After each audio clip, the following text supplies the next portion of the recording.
Bonjour, bonjour, bonjour bien-aimés, notre Dieu est bon, il est redoutable. Amen, amen, amen. Nous sommes ensemble pour la lecture de la parole de Dieu. Alléluia. Nous allons lire aujourd'hui dans 2 Samuel chapitre 6, Ézéchiel 14, 1 Corinthiens 16, le psaume 55, les Proverbe 23, des 4 à 5. Nous allons prier et nous allons passer à la lecture biblique. Que Dieu bénisse tout un chacun. Amen, amen. Nous allons prier. Merci Seigneur Dieu de gloire, tu es notre Dieu, tu es notre roi. Aucun Dieu n'est comparable à toi, éternel. C'est lui qui veille, qui garde, qui protège, c'est toi, éternel. C'est lui qui combat, qui donne la victoire, c'est toi, éternel. Gloire te soit rendue pour l'œuvre de Golgotha. Gloire te soit rendue, Seigneur, pour la Pentecôte. Gloire te soit rendue, éternel Dieu de gloire. Alléluia. Tu es notre Dieu, tu es notre roi. À qui d'autre irions-nous, Seigneur? C'est toi qui as la parole de la vie. C'est toi qui es la vie. C'est toi qui es tout pour nous, éternel. Laisse que ces moments t'honorent et que le Saint-Esprit, éternel Dieu de gloire, nous aide à comprendre ta parole, à saisir, Seigneur, la pensée de ton cœur au travers de la parole que nous allons lire aujourd'hui. Dans le nom puissant de Jésus-Christ, nous avons prié. Amen. Amen, amen, amen. Que Dieu bénisse tout un chacun bien-aimé. Nous allons commencer par 2 Samuel au chapitre 6.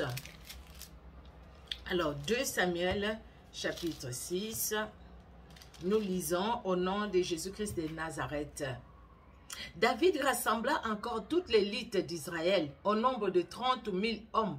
Et David, avec tous les peuples qui étaient auprès de lui, s'est mis en marche depuis Baalé, Juda, pour faire monter de là l'arche de Dieu, devant laquelle est invoqué le nom de l'Éternel des armées, qui réside entre les chérubins au-dessus de l'arche.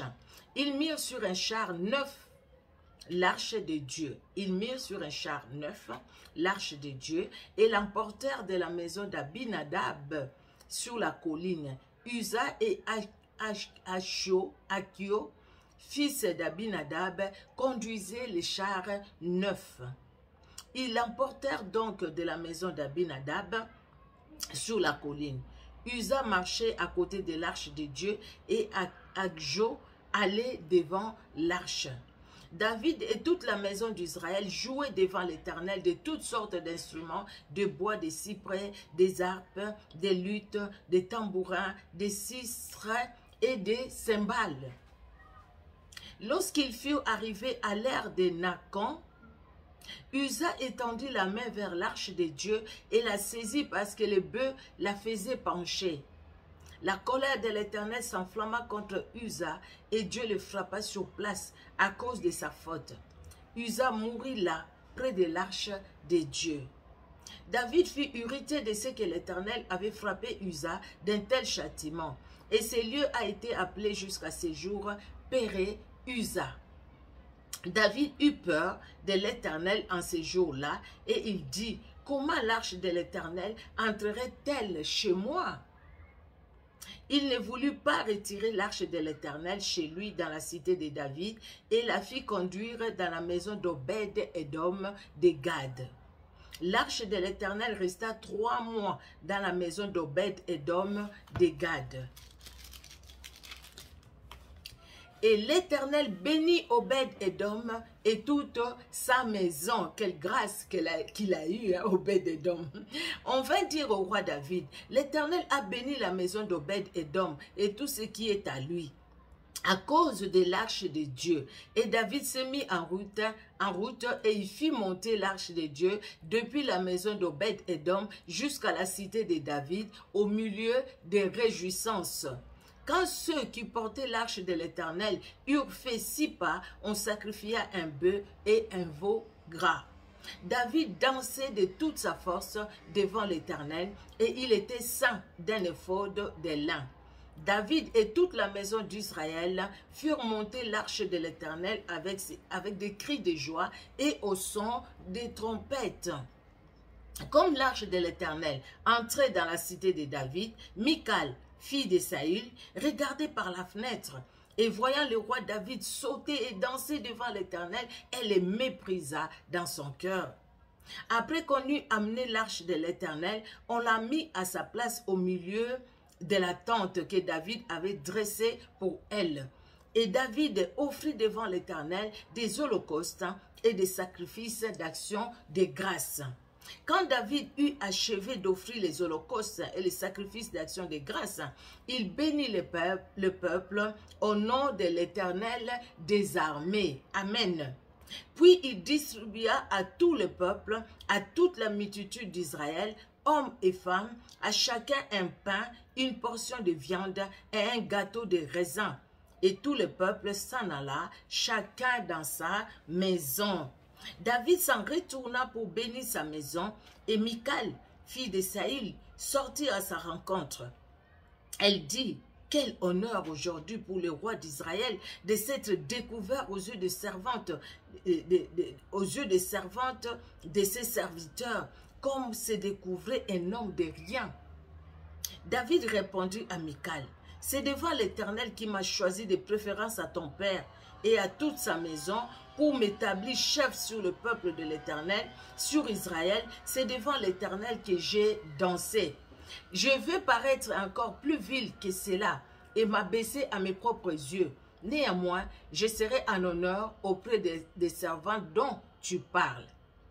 Or, Michal, fille de Saül, n'eut point d'enfant jusqu'au jour de sa mort. Amen, amen.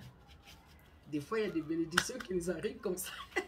Obed-Edom a été béni parce que tout simplement David a eu peur. David a eu peur. Ou alors nous aussi, nous laissons des fois la bénédiction à d'autres personnes. Vous voyez, tout simplement parce que nous avons peur de nous engager. Nous avons peur de faire ce que Dieu nous demande de faire. David a eu peur que l'arche de l'Éternel aille chez lui parce que Uza est mort. Alors il s'est dit, écoutez, c'est Dieu tellement redoutable. Non, non, non. Il va déposer chez Obed-Edom. Il va déposer ça chez Obed-Edom. Obed-Edom de Gad, donc c'est Philistin, de Gad chez les Philistins. Hein.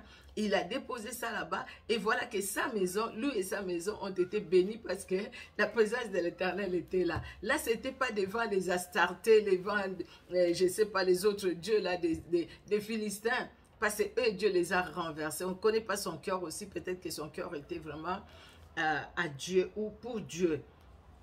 Nous allons aller dans Ézéchiel au chapitre 14. Ézéchiel chapitre 14, nous lisons au nom de Jésus-Christ de Nazareth. On n'a pas de long chapitre.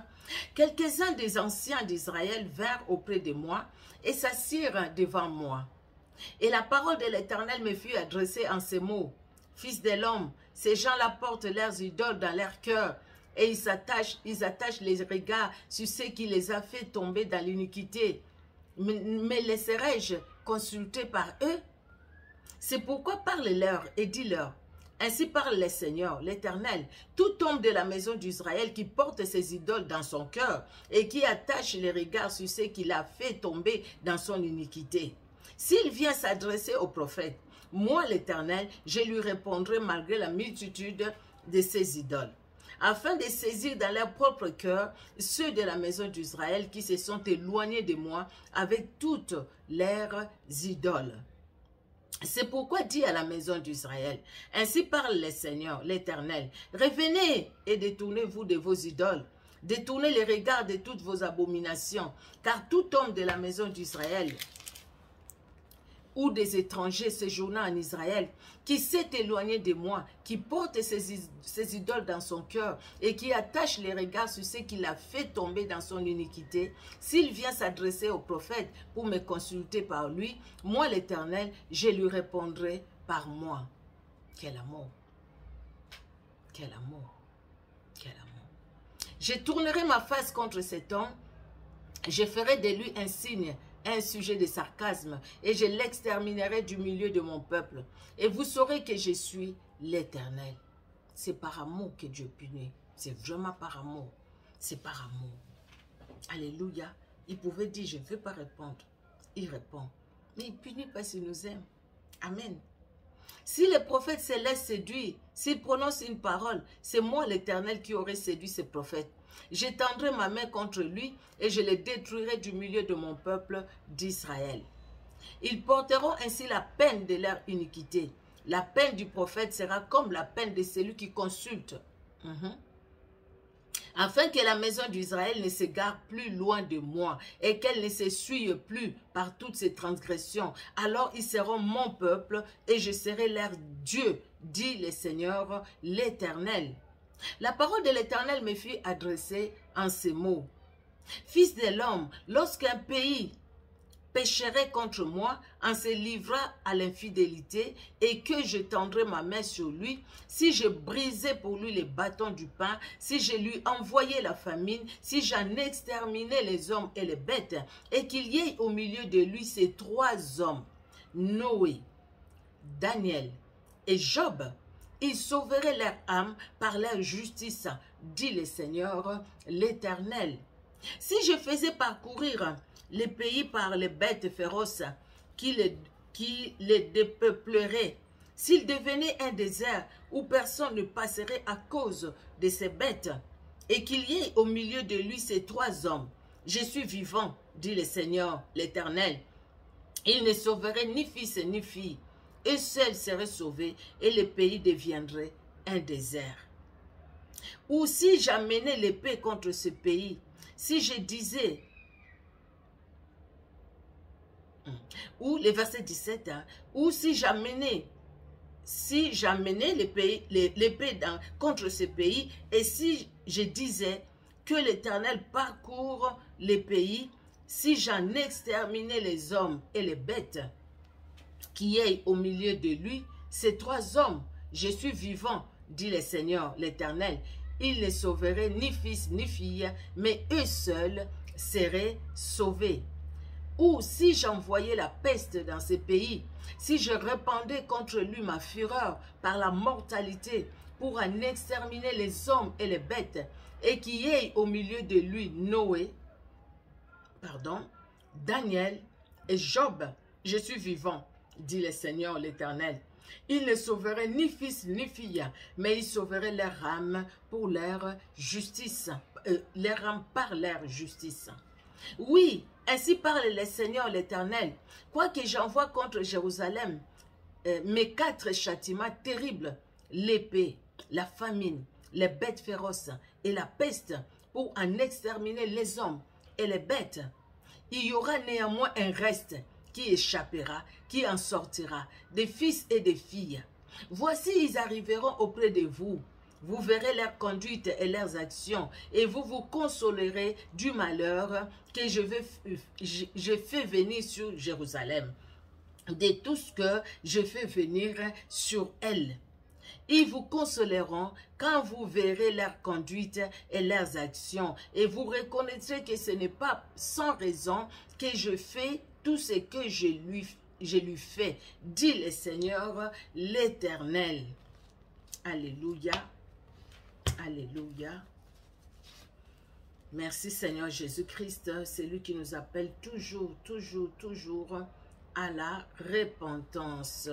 1 Corinthiens chapitre 16.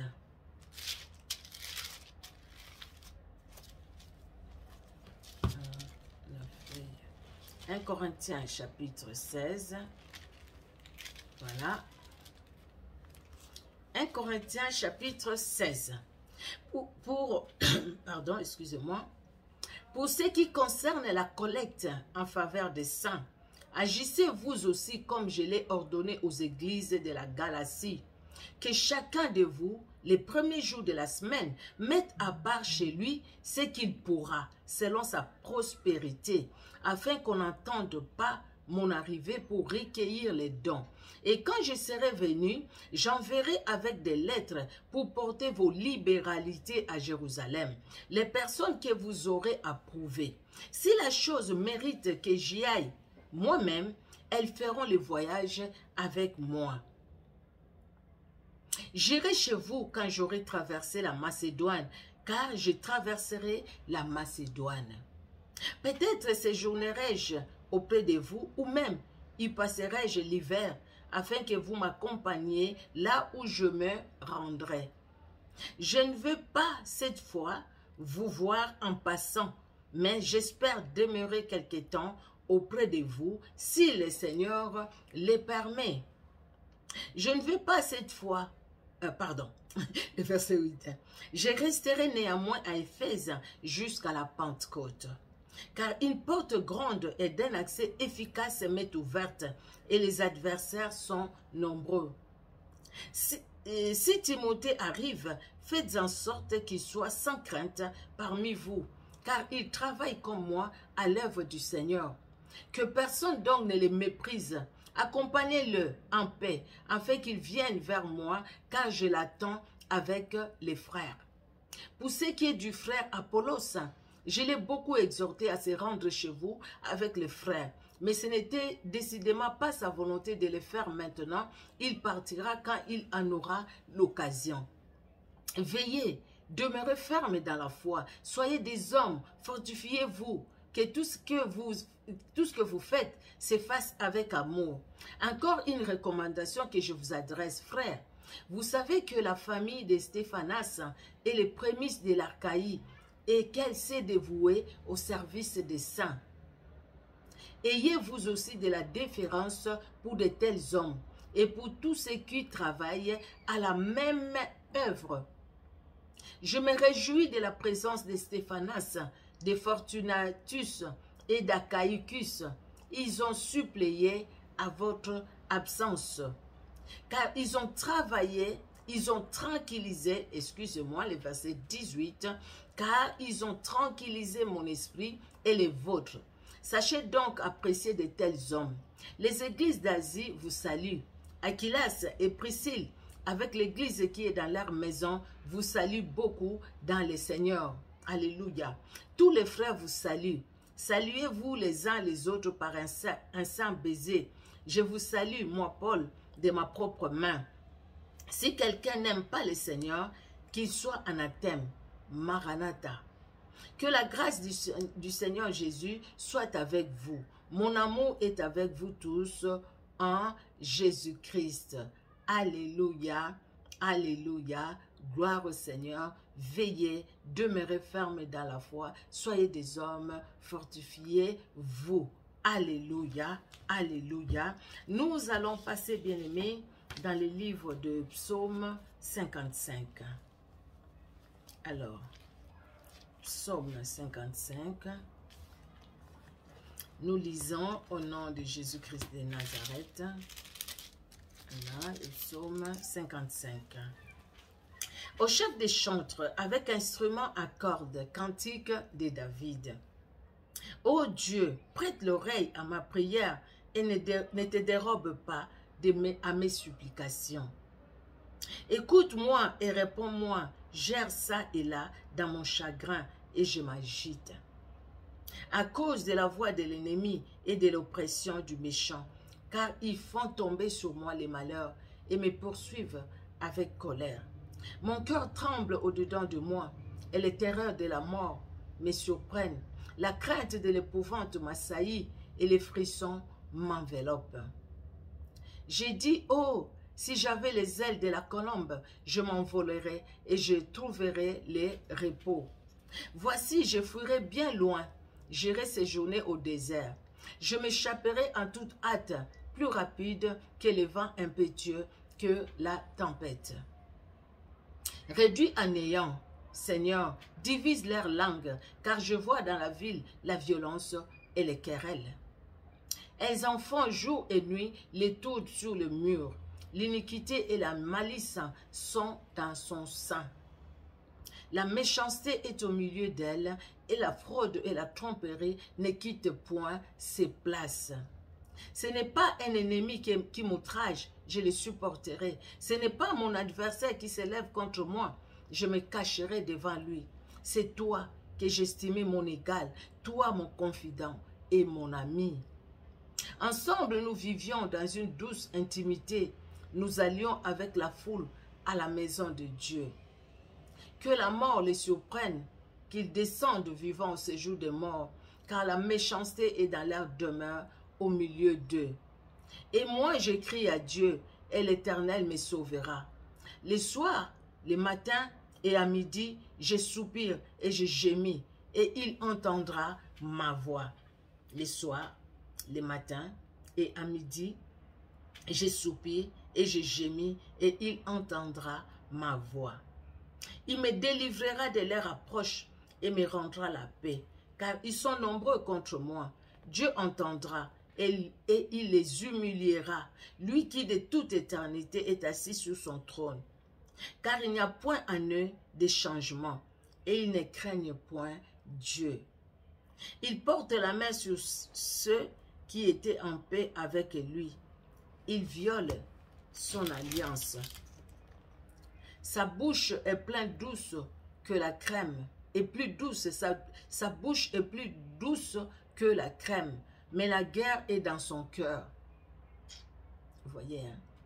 Ses paroles sont plus onctueuses que l'huile, mais ce sont des épées nues. Remets ton sort à l'Éternel, et il te soutiendra. Il ne laissera jamais chanceler les justes. Et toi, ô Dieu, tu les feras descendre au fond de la fosse. Les hommes de sang et de fraude n'atteindront pas la moitié de leur jour. C'est en toi que je me confie. Alléluia. Notre Dieu est merveilleux. Il est redoutable, n'est-ce pas? Sa bouche est plus douce que la crème, mais la guerre est dans son cœur. Nous rencontrons des gens comme ça. Nous allons finir d'abord dans le livre des Proverbes. Alors, Proverbe 23, de 4 à 5. Proverbe 23, 4 à 5. Alors, Proverbe 23, 4 à 5, la Bible nous dit, « Ne te tourmente pas pour t'enrichir, n'y applique pas ton intelligence. Veux-tu poursuivre du regard ce qui va disparaître? Car la richesse se fait des ailes, et comme l'aigle, elle prend son vol vers les cieux. » 4 à 5, voilà, c'est ça. « Ne te tourmente pas pour t'enrichir, n'y applique pas ton intelligence.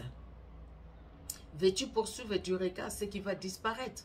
Car la richesse se fait des ailes, et comme l'aigle, elle prend son vol vers les cieux. » Alléluia.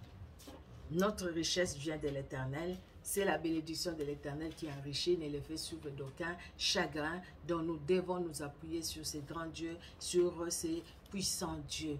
Alléluia. Alléluia. Je reviens sur le psaume 55. Parce que c'est des choses que nous vivons. C'est des gens que nous rencontrons, n'est-ce pas? Des personnes qui nous entourent. Peut-être même aujourd'hui que vous écoutez cette lecture biblique, vous avez connu le même problème, pardon. Les gens qui sont avec vous, peut-être dans le milieu du travail, peut-être là où vous êtes dans votre quartier. Les gens qui vous sourient, les gens qui semblent être bons envers vous. Mais au fait, dans leur cœur, il n'y a rien de bon. Dans leur cœur, il n'y a rien de bon. Dans leur cœur, c'est vraiment la méchanceté. Dans leur cœur, ils montrent vraiment qu'ils ne vous aiment pas. Dans leur cœur, même si de leur bouche, ils disent des choses bonnes pour vous, mais leur cœur ne fait que du mal. À force, la bouche parle de l'abondance du cœur. Tôt ou tard, s'ils ne le font pas devant toi, ils vont le faire devant les autres. Sa bouche est plus douce que la crème, mais la guerre est dans son cœur. Ses paroles sont plus onctueuses que l'huile, mais ce sont des épées nues. Et il perce ses épées. Moi, j'ai été vraiment choquée. Quelqu'un avec qui tu parles vraiment bien, tu parles bien avec cette personne, mais la personne va dire quelque chose sur toi, tu te dis non, je suis en train de rêver. Non, c'est pas possible, je suis en train de rêver. Il y a certaines choses, des fois, on se dit, je sais pas, je pouvais pas imaginer une telle méchanceté au fait dans le cœur de l'homme. Mais malheureusement, il y a des gens qui ont une méchanceté. Ils ont une épée nue dans leur cœur. une méchanceté gratuite, une méchanceté à un niveau où quand tu l'entends, quand tu les découvres, tu te dis non, non et non, c'est pas possible. Mais si c'est quelqu'un qui ne craint pas Dieu, si c'est quelqu'un qui s'appuie sur ses pierres, qui achète des pierres et qui fait de ces pierres-là son Dieu, il invoque les pierres, il est avec des pierres dans sa poche, dans son soutien-gorge, la personne est avec les pierres, elle parle à ces pierres, et ces pierres-là, elle dit que ces pierres-là, ça agit. Si elle demande une ouverture, les pierres-là agissent et puis elle a une ouverture, elle dit que ces pierres-là agissent. Je ne sais pas là où ils achètent ces pierres parce que je n'ai pas voulu comprendre, mais une personne comme ça, on peut bien comprendre que cette personne soit vraiment dans une méchanceté terrible, quoi. Une méchanceté terrible, une méchanceté qui te fait froid dans le dos. Une méchanceté où tu te dis, oh mon Dieu, mais il n'y a rien de nouveau sur la terre. La Bible nous le dit. Vous voyez, ces paroles sont plus onctueuses que l'huile, mais ce sont des épées nues. Parce que son cœur est mauvais. Dans son cœur, c'est la guerre, c'est la méchanceté dans son cœur. Et la Bible nous dit, remets ton sort à l'Éternel et il te soutiendra. Il ne te laissera jamais chanceler les justes. Les justes, ce n'est pas parce que nous ne commettons pas de péchés. Les justes, parce que nous avons été justifiés par le sang de Jésus. Et le péché, ce n'est plus notre mode de vie, mais nous pouvons tomber dans les péchés. Vous voyez ce que Paul nous dit ici. Vraiment, la Bible, c'est complète. Hein? Vous voyez ce que Paul nous dit dans 1 Corinthiens, au chapitre 16, le verset 13. Veillez, demeurez fermes dans la foi, soyez des hommes, fortifiez-vous. Bien-aimés, notre force ne peut venir que de la confiance que nous avons de la parole de Dieu. Veillez et demeurez fermes dans la foi.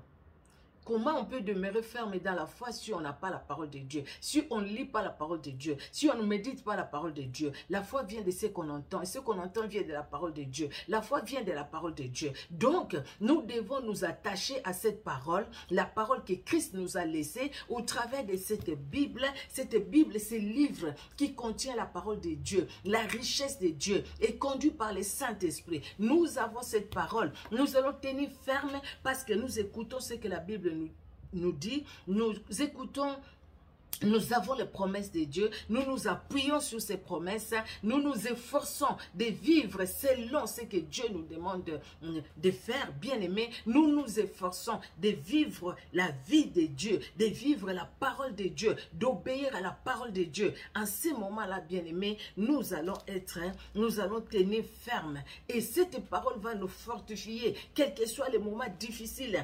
Comme le psalmiste le dit, tout à l'heure nous avions lu, comme le psalmiste se dit, remets ton sort à l'Éternel et il te soutiendra. Il ne laissera jamais chanceler les justes. Bien-aimés, nous remettons notre sort à l'Éternel. L'Éternel nous soutiendra, l'Éternel nous fortifiera. Nous serons fortifiés par le Seigneur, par nous-mêmes. Nous allons le dire aujourd'hui et demain, mais après nous ne saurons pas quand le combat sera rude, quand il y aura beaucoup d'oppression, quand il y aura beaucoup d'adversité. Mais si nous laissons attacher au Seigneur, si nous recommandons notre sort à l'Éternel, Dieu, il viendra lui-même, le Seigneur, viendra à notre secours. Jésus-Christ sera avec nous, bien-aimés, mais nous avons notre part à faire. Nous devons veiller. Nous avons notre part à faire. Nous devons demeurer fermes. Ça dépend de nous. Ça dépend de nous parce que c'est nous devons mettre la volonté. Dire, écoutez, la situation est difficile. Oui, c'est vrai. Mais moi, je sais ce que Dieu m'a dit. Je m'appuie sur ce que Dieu m'a dit. C'est comme ça que nous allons être fermes. Nous allons demeurer fermes. Que Dieu, dans son amour, bénisse tout un chacun bien-aimé. On se donne rendez-vous pour la prochaine lecture biblique. Ça sera alors demain par la grâce de Dieu. Soyez richement bénis, nous allons prier. Merci Seigneur Dieu de gloire pour ce moment que tu nous as accordé pour la lecture de ta parole. Merci Éternel parce que tu es notre Dieu, tu es notre roi. Tu es celui Seigneur qui vient à notre secours vraiment dans ton amour. Merci de bénir mon frère, ma soeur.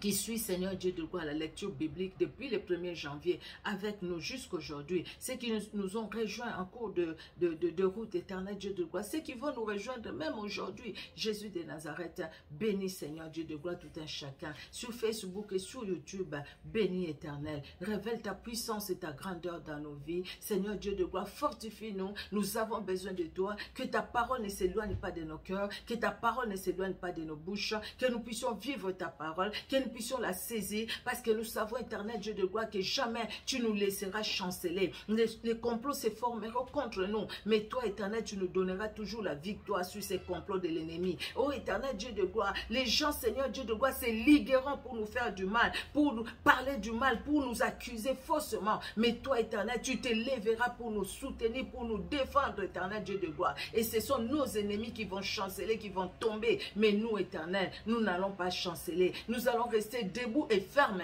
parce que nous nous appuyons sur toi, éternel Dieu souverain. Ceux qui s'appuient sur les pierres, ceux qui s'appuient sur le soleil, ceux qui s'appuient sur la lune, et ils vont trébucher, tomber, et ils vont faiblir et tomber, éternel. Mais nous, parce que nous nous appuyons sur toi, les puissants de Jacob, nous resterons debout et nous resterons fermes parce que, Seigneur, notre force c'est toi qui redresse nos fronts, et c'est toi qui nous donne ta victoire éternelle. À toi l'honneur, à toi la gloire, tendre Père, dans le nom de Jésus-Christ, Jésus-Christ de Nazareth, Jésus-Christ de Nazareth, notre Seigneur et notre Roi, que nous avons prié. Amen. Pardon. Amen, amen, amen. Que Dieu vous bénisse, vous bien-aimés, sur Facebook, sur YouTube, je l'ai dit, soyez richement bénis et on se donne rendez-vous la prochaine fois par la grâce de Dieu. Amen, amen, soyez bénis. Au revoir.